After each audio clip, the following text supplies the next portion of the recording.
चीन के senior तज्जियाकार Victor गाव ने भारत को खुली वार्निंग देते हुए वाजे किया है कि पाकिस्तान के खिलाफ पानी को हथियार ना बनाया जाए। भारतीय चैनल को इंटरव्यू में विक्टर गाव ने कहा कि चीन दरिया के बालाई हिस्से पर है।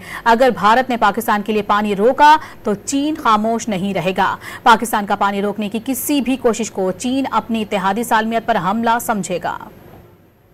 China is on the upper stream. That's a reality. And I do not want to see India in the midstream doing funny things against the people in Pakistan on the downstream.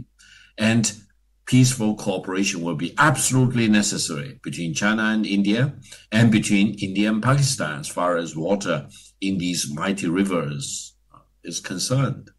Victor, I did not mean that China would do anything to the Indus. What I was trying to ask you is that should India stop waters of the Indus, is China going to use Brahmaputra against India so that to come to the rescue of Pakistan?